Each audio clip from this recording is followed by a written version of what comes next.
Então, no começo do meu ministério, quando Deus me levantou, assim, né, no ministério da palavra mesmo, para pregar, eu não abordava. Trabalhava mais com temas generalistas, né? Ou na escola dominical, ou congressos, cultos de campanha, assim, dentro desse contexto assembleiano mesmo, né, que era muito uma pegada. Só que, assim, toda a vida eu sempre tive um viés para o ensino mesmo, sabe? Quando eu pregava, eu sempre recebia um determinado comentário assim: a irmã não prega, a irmã ensina, né? Eu nunca estive muito assim encaixada no perfil muito assim do pregador assembleiano clássico, né?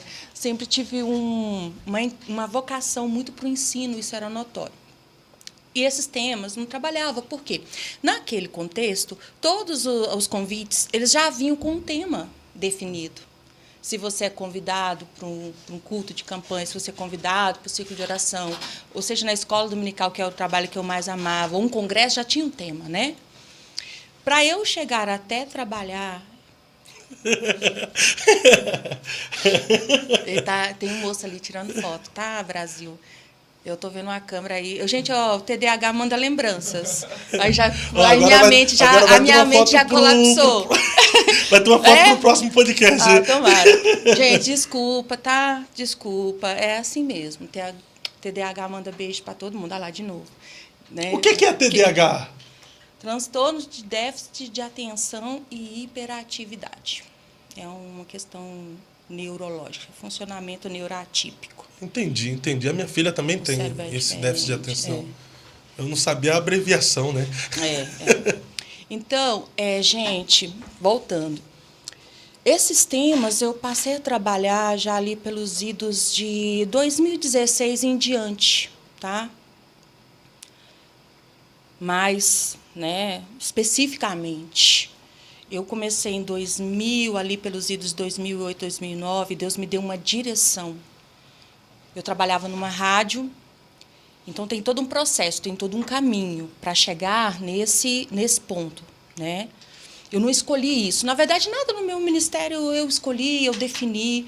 Eu costumo dizer, a cada 2 anos ou 3, Deus me redimensiona, me estica, sabe? Deus me rebenta, Deus me dá uma rasteira, começa assim, me desconstrói, me reconstrói. Estou sempre me dando alguma coisa para fazer que eu não sei, algum desafio, tá? Então, o que acontece? Acostumada com esse trabalho, assim, mais de estar com as irmãs, ou trabalhos da igreja, cultos da igreja, o Senhor, eu fui trabalhar na rádio, o pastor me colocou o desafio de fazer um programa para conversar com a sociedade. Então, foi disruptivo, foi uma experiência de crescimento. Dentro desse programa, eu tive a oportunidade de fazer a cobertura da CPI da pedofilia. Não sei se você lembra, anos atrás, muitos anos atrás, até o Magno Malta, que liderou. Então, fazendo essa cobertura, Deus me fez revisitar os temas da minha infância, meus traumas. Comecei a estudar os temas da minha vida. Veio uma nova iluminação, um novo entendimento. Desengavetei muita coisa. E o Senhor me deu uma direção, que era tempo de eu quebrar o silêncio, que não era só sobre mim. E, a partir daí, começou o Senhor a germinar no meu coração ali um projeto para trabalhar com intervenção, com abordagem a sobreviventes do abuso. Tá? Então, começa assim. Eu comecei a trazer esse tema para a igreja, esse tema para o púlpito. E eu nunca tinha ouvido na Assembleia de Deus, num culto, numa palestra, nunca, uma abordagem direta sobre isso. E o Senhor despertou no meu coração o desejo de criar essa agenda, despertar essa visão, startar, né, essa visão, esse movimento. Tá, aí nasceu o projeto Florescer, que foi caminhando. Então, esse projeto Florescer, a gente abordava meninos. Então, as igrejas começaram a fazer temas que não eram abordados nos congressos, que a igreja vive muito de evento, e não tinha uma perspectiva, uma visão de projeto. E principalmente a Assembleia de Deus, os eventos e os congressos, é mais voltado ao pentecostalismo, à espiritualidade, ao mensagem, né? Tem um tema. A maioria dos pregadores nem ficam dentro dos temas e também não são obrigados, porque às vezes o tema é tirar de dentro da caixinha, né? Negócio assim, uns negócios bagunçados, assim, né? A gente sabe que... Né? Tá tudo benção, gente, tudo benção. E geralmente os temas são voltados a um propósito, né? De haver aquele mover espiritual ou um movimento, né? É um mover espiritual ou um movimento, né? Quando é assim, ainda é muito bom. Em alguns casos é meio que até aleatório, né? Sim. um sorteio de um versículo, as irmãs colocam e tal. Não tinha muito nenhuma perspectiva. Enfim, não vamos discutir isso. Eu percebi que muitos temas eram totalmente, principalmente do universo feminino, e dessas questões assim, de feridas, de traumas, de tantas coisas que fazem parte da realidade de quase todas as mulheres. Hoje nós temos aí estatísticas que dizem que a cada 10 mulheres, pelo menos 7 já sofreram algum tipo de abuso, de violência, ou sexual, assédio, alguma coisa. E isso faz parte da minha história, faz parte do meu histórico. E quando o Senhor me despertou para falar sobre isso, foi muito difícil. No começo eu chorava e tal, fui estudar, fui pesquisar e procurar inserir isso dentro do contexto da igreja. Tá?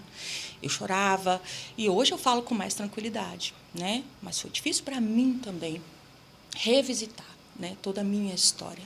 Mas o Senhor estava ressignificando também a minha história. E disse que tudo isso, que feridas também têm propósito. Sim. Né? Tá.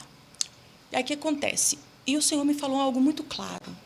Tudo que a igreja cala no domingo à noite, todos os temas silenciados, todos os temas que nunca são falados, que são invisibilizados, que são evitados no domingo à noite, pode perceber, são as áreas que o diabo mais governa na segunda-feira.